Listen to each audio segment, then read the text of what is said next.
और इस लोकतंत्र की बड़ी विशेषता यह है कि हमारे चुनाव आयोग ने अब तक लोकसभा के ये 17वीं लोकसभा बनी, 17 बार लोकसभा का चुनाव हुआ है और 17 बार में कई सरकारें आई और कई सरकारें बदली, लेकिन देश ने उस निर्णय को स्वीकार किया। हमारे यहां किसी भी मतदान के बाद किसी प्रकार का अविश्वास पैदा नहीं हुआ। जो जीता है वो जीता है, उसे स्वीकार करना पड़ेगा। और आप में से कुछ लोगों को याद हो, अटल बिहारी वाजपेयी जी की सरकार के खिलाफ एक अविश्वास प्रस्ताव है हिंदुस्तान की लोकसभा में, और सारा डिस्कशन होने के बाद, क्योंकि हमारे यहाँ लोकसभा में बटन दबाने से वोट की गिनती सामने आती है, सारा डिस्कशन होने के बाद जब बटन दबाया तो उनके खिलाफ एक मत से अविश्वास प्रस्ताव पास हुआ। इस लोकतंत्र की कितनी बड़ी खासियत है, एक मत से अटल जी की सरकार गिरी, उन्होंने 2 सेकंड में कागज लिया और अपना त्यागपत्र लिखकर राष्ट्रपति जी को जाकर के सुपुर्द कर दिया। यह है इस देश की लोकतंत्र की विशेषता।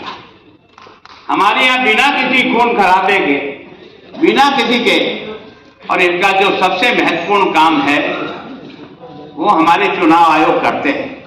मतदाता सूची कितनी परफेक्ट और कितनी अच्छी बने, यही हमारे निर्णय को प्रभावित करती है। और इसलिए बार बार वो आग्रह करते हैं कि हर व्यक्ति जो 18 साल की उम्र को पार कर गया वो हिंदुस्तान का मतदाता बनने की योग्यता रखता है, उसे अपना मतदाता में सूची में जुड़वाना चाहिए।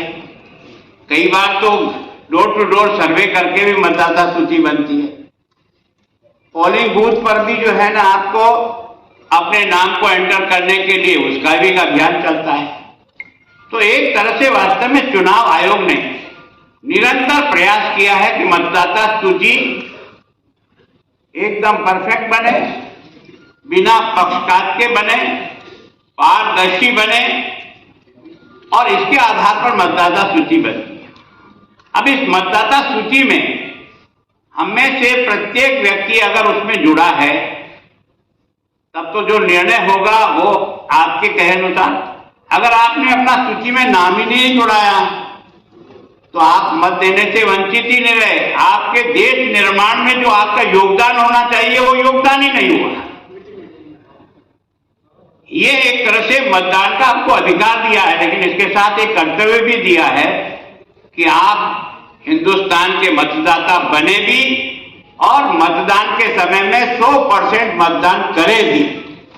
कई बार इस विषय में बार बार चर्चा आ रही कि कई लोग मतदान ही नहीं करते, और विशेष करके देश का दुर्भाग्य जो मैंने अनुभव किया 40 साल की राजनीति में, जिनको हम बहुत पढ़े लिखे वो लोग बोलते हैं, उनका मतदान प्रतिशत कम होता है। जो सामान्य ग्रामीण गरीब जनता है उसका मतदान प्रतिशत अधिक होता है। इसका मतलब क्या हुआ? इसका मतलब यह हुआ कि हमने जो कुछ शिक्षा प्राप्त की, हमने सोचा लाइन में कौन खड़ा रहेगा आधे घंटे तक, क्योंकि बड़े आदमी बन गए, और उसके कारण से उनके लाइन में नहीं खड़े होने के कारण से उनकी बुद्धि का उपयोग उस मत के द्वारा देश को जो मिलना चाहिए उससे देश वंचित हो गया। तो मैं सोचता हूं हमें जीवन में इस बात का प्रण लेना चाहिए कि हमें 100% मतदान करना ही है, तभी जाकर के देश के बारे में लोकतंत्र का जो निर्णय होगा वो एक तरह से संपूर्ण जनता के मतदान से होगा। अब इतना जो महत्वपूर्ण काम है, तो हमारे यहाँ तो देश में गांव की पंचायत से लेकर के नगर पालिका के वार्ड से लेकर के विधायक से लेकर के लोकसभा से लेकर के सारा का सारा काम आपका मत करता है, और आपकी मत की पेटी से ही लोग पैदा होते हैं। अगर मत की पेटी से आदमी पैदा होने का जो श्रेय है वो मतदाता को है। देश की सरकारें कैसे बनेगी, देश कैसे चलेगा, देश का लोकतंत्र की व्यवस्थाएं कैसी होगी, इसका निर्णय कौन करेगा? मतदाता करेगा। तो मैं सोचता हूं इस मतदाता को जागरूक करने की दृष्टि से आपको और हमको प्रयत्न करना चाहिए।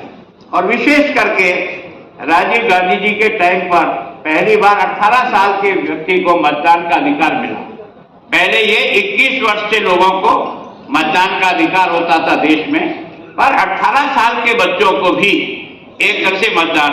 और भारत का जो मत देने वाला है उसमें सबसे बड़ी ताकत कोई है तो यूथ की है, युवा वर्ग की है, क्योंकि देश सौभाग्यशाली है कि दुनिया में सबसे ज्यादा यूथ की ताकत किसी देश में है तो भारत में है। यही यूथ सरकार का निर्णय करते हैं,